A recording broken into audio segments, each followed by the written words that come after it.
What's going on, everybody? Welcome back to another episode of JAR. JAR, for those of you that may be new, stands for Joe. And Amy. Review. And we're here this week to talk about what we suspect may be the final story for Kaladesh. It is a grateful consulate. What we're going to do at the start here is say, I enjoyed this one. Yeah. What I would say is, if you haven't read any of the other Kaladesh stories, this would probably not be the one to start with. No.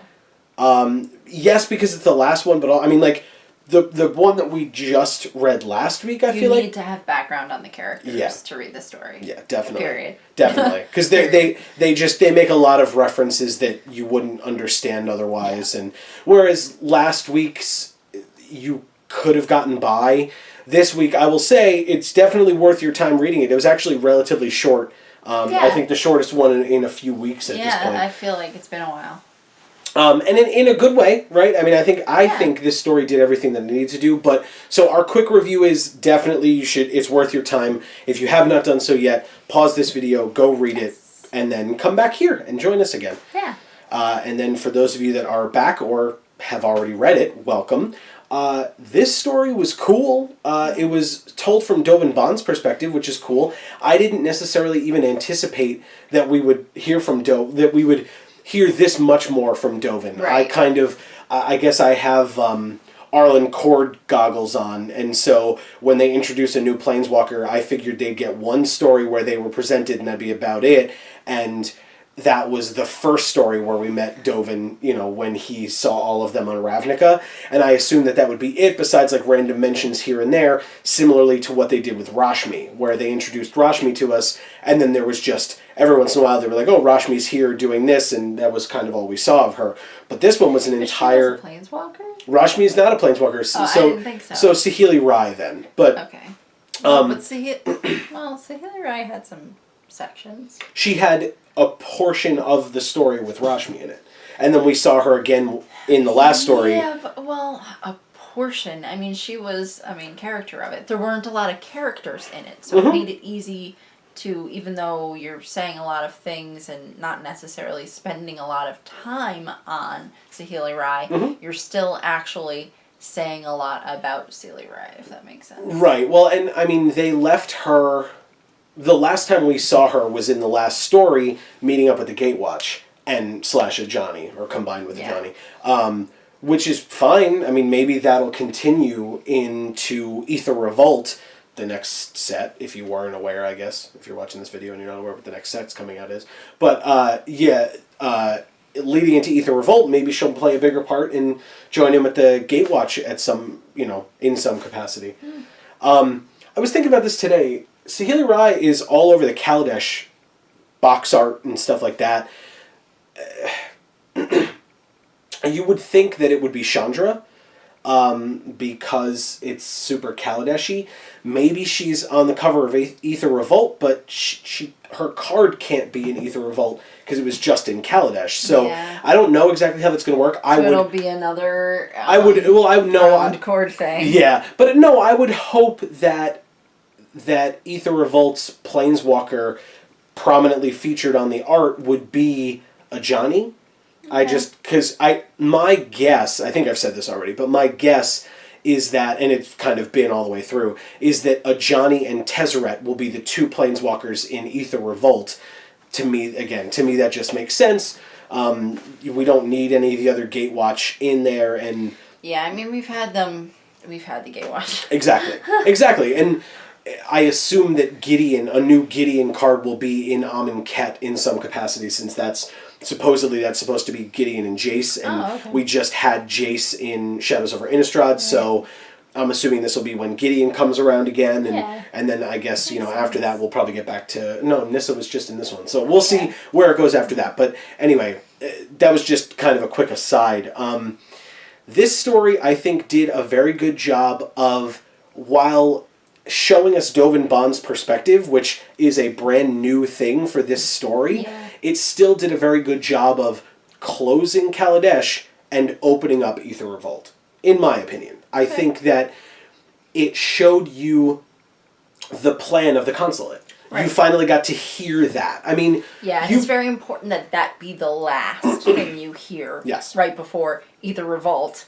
I mean... Yeah. Well, and especially because it was the whole thing of, why are they revolting? Well, because this all is happening now. It's very much like this is the moment where Dovin Bond is now going out, and Tezzeret was able to kind of play to Dovin's ego a little and say, you're the only man for the job, or you're the best man for the job, so you got to go out and do this. And Dovin's like, great. And he's like, I really hate that I have to clean up all these messes because I didn't start them. Yeah. But he likes me and thinks that I can do it, so I'm going to go do it. And he's just like super happy to go out and help. And he can be objective enough as himself to step back and say, well, I am the most logical solution. I love that power set. It is not a new thing. I've mentioned this before. Karnak, who is a member of the Inhumans in Marvel, that's my basis of knowledge for that power set. That is something that he had, where he would be able to identify the flaw in any physical thing and or any plan, and then his power was, he could like take his hand and go like that and like break a wall, because he was able to hit the one point in the wall that was the weakest, and so destroy the whole thing. Yeah, so he'd be able to destroy the whole wall by exploiting the weakness, and so he could just hit it with his fingers and the whole thing would crumble. It's the same general idea as Dovin. I mean, Dovin's not a fighter, but mentally he's able to break down a plan, items. We see him do that with the Bastion Mastodon in this story, where it's attacking everybody and it's hurting people, and Dovin says to one of the guards, look, it rears up on its hind legs and there's that little cord there, that cable. Go and cut that cable. He said it was shoddy work. That's typical of renegades, which I thought was an interesting jab, because in this story, if you read this story having no knowledge of Kaladesh, he wouldn't seem that bad of a guy. He's not a bad guy. He's not a bad guy. He's just following orders, which is always like a really weird thing to say. We have the benefit of knowing that Tezzeret is not a good person.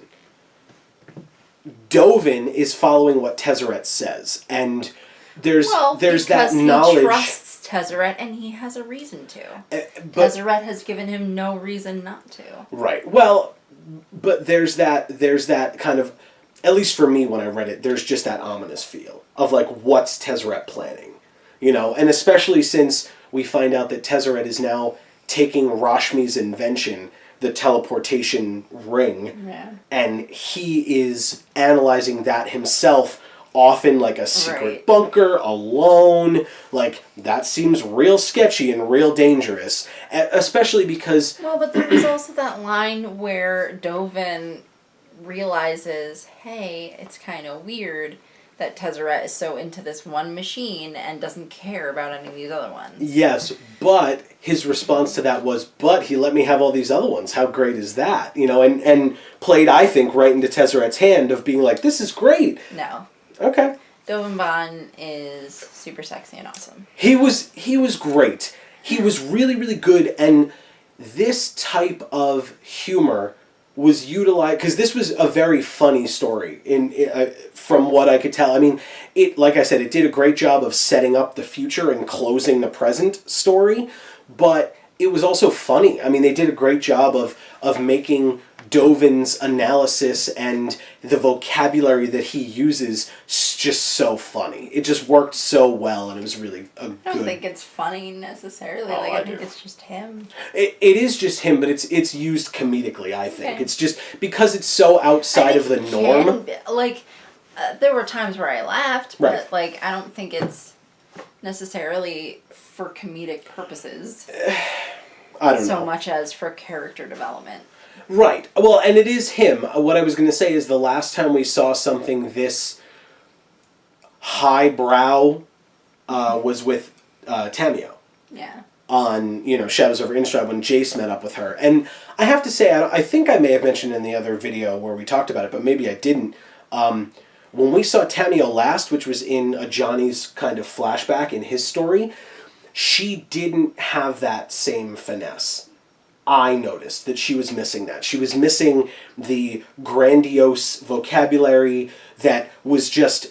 you could tell it was so meticulously used in the original, like the Shadows over Innistrad / Eldritch Moon story with her, that when we see her in the flashback, she's just someone talking. Kind of normal, yeah. Right, which is like, oh, I prefer it, like you said, it's good character development for her to be that well-read and that well-spoken. It just works for her character. And so I definitely missed that a little bit in Ajani's flashback. See, I'm the opposite. I think it's better character development to see her so much less like that prior. But it wasn't... And then... But it was... She... If you remember, in that story, it was just 3 weeks before she left for Innistrad. Oh, so it wasn't... It wasn't... I agree with you that if it was like, 30 years ago or something before she read all those books, then that would make sense. I think it was just... It was different writers. And sometimes that happens where you have a difference in writing style, and that may come up. I don't think that it was in any way like a damning fault on the story. No. I'm just saying it's definitely something that I noticed, and I think I would have appreciated it more. Too, but it made me not notice the fact that the timelines don't actually add up. Well, yeah, they don't add up because she's acting like she's much younger. Yeah. And then would get to that point. But no, she was, it was like a couple weeks before she went to Innistrad. Yeah. Because, Ajani came to visit, Tammy was still there, and then when Ajani is being super reflective with the kids, she's already gone. Mm-hmm. She has left already. So, yeah, that's how that timeline kind of worked. But anyway, that's just an aside, is that's what it reminded me a lot of is... Hey, Dovin Bond and Tamio might be an interesting interaction to see the two of them talking with each other, although it could be boring. Like, they've done a good job of making it funny or interesting in the story with Tamio and Jace meeting up in Shadows over Innistrad, as well as this story with Dovin Bond, but there's definitely a threat of, if the two of them ever met up and were talking, that it could get super boring. See, I think that would be funny. Like, this was like borderline funny, but that I think would be funny. It would be pretty funny. I think the boring aspect of it could be played up more if someone else was there, like a third party, like Chandra, for example, was just like, you guys are boring. Like, what are you talking about? Like, or that's if Liliana was there, like, rolling her eyes the whole time. Well, and don't forget, Liliana knows how to pretend to be sophisticated, so maybe she would, like, internally be like, these are the dumbest people in the world, but, like, outwardly would be joining in with their conversation and hating every second of it. So, again, that's the best part of these stories. 100% the best part is the character development and the character interactions between all of these people. I loved, my favorite moment of this story, and I said it to Amy before I even read it, my favorite moment of this story was when Dovin Bond specified to the Bastion soldiers the weaknesses of the Gatewatch and spelled them all out like that. I thought that was brilliant. I thought it was so cool, and it worked super well. Now, again, my assumption is that is setting us up for Aether Revolt, and that it's not just going to be like, next week we see them one after another, like, attempting to have those flaws exploited. I think that's going to be Aether Revolt as a full story, but we'll have to see. I'm looking forward to it, especially because he said, like, the black-haired one isn't trusted, especially by the warrior. The young Nalar is very volatile, so exploit that. They don't have a leader, pull them in different directions. Like, so cool. Now, the good thing from that side of things is that Ajani is kind of a wild card, so he might be able to help them out a lot, because Dovin has no knowledge of who Ajani is, and Ajani's so good at what he does, Now, and they really made a point of showing that Dovin Bond has no idea who Ajani is. Because he counted it out, Tezzeret was like, there were 6 of them. Was there? Yeah, he was like, there were 6 of them, and Dovin's like, 1, 2, 3, 4, 5... Who's the 6th one? And I loved that in the story, the picture right after him, like, saying that he counted up the 5 Planeswalkers of the Gatewatch, the next picture was the dramatic reversal, which was the Gatewatch minus Chandra, but plus a Johnny, just massive in the background. In the back. Which is great. So being awesome. Yeah. So I'm definitely looking forward to Aether Revolt. Like we said, we don't know for a fact that this is the final story. Yeah. It would make sense. But it has the last story element card. Confiscation Coup, that's right. So, which was kind of half in the last one, half in this one. And for once, I feel like I can say, if this is the last one, it was good. It made perfect sense. It Instead wrapped of being perfectly. like, okay, no, like they just chopped it off. Yeah. What the heck? Yeah. Like usual. Right, and we've had that issue in the past, right? And that's something that my assumption was, I don't know this for a fact by any means, but my assumption was that it was the kind of thing where they were like, this is how many weeks you have, go. Yeah. You know, and it was like, wait, why do we have that many weeks? And it may have been because Eternal Masters stories had to come out, and Conspiracy Take the Crown stories had to come out, and so they were chopping up the main set stories with these smaller ones, which were nice, but I would have rather you enhanced your full story better. Yeah. And given it the proper ending that it deserved. Yeah. Definitely. If you don't know what we're talking about, if you're new to JAR, I'll link up here. It was the Promised End story is the main one that I'm thinking of. They rushed that story so much, and it was so long to have crammed everything in there in the last second. But that's the one I'm thinking of. It's not the only one that they've done that with recently. But, as we've said, and I think that this is a good sign, Kaladesh has improved on every complaint that we've had, I feel like. I have to say that's true. Every complaint that we've ever come up with. And not even complaint, it's really a criticism. It's not fair for me to call it a complaint. The things that we saw as flaws in the system, in the stories, whatever it is, were more or less corrected with Kaladesh. Right. And to us, that's a big deal. A huge deal. To other people, maybe not so much, because their criticisms wouldn't be the same as ours necessarily. Mm-hmm. But to us, that's a really big deal. And maybe for you, maybe there's something that you had a criticism of in the previous stories that hasn't been fixed yet, or something has now come up in Kaladesh, the Kaladesh stories that you are having trouble with and that you don't like. Please let us know what that is in the comments. We're always interested in having a discussion.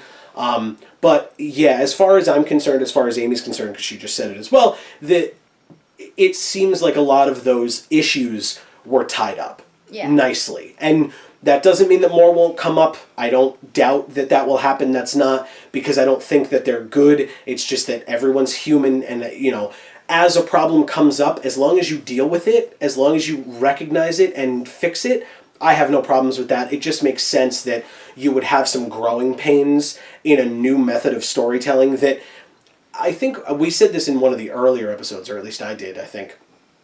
This is such a unique genre of storytelling because you are writing stories based on a trading card game. And you have to balance that well enough. And there are times where that conflicts, right? Gisa and Geralf. I wanted those two to have a story in Eldritch Moon so badly since their card was in Eldritch Moon. I wanted that story that was depicted in the flavor text on the cards of Eldritch Moon to come forth so that we could read it because their Shadows over Innistrad story was so interesting to us.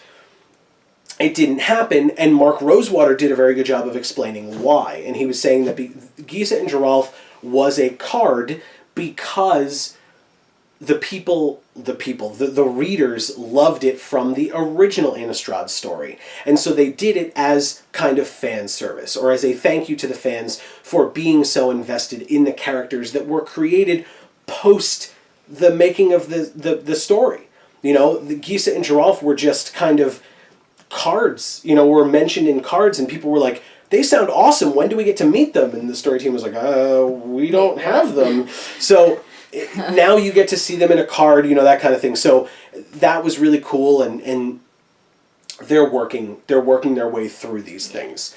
Confiscation Coup has happened, as Amy said. The fifth and final story element is done. Story spotlight, I should say, is done.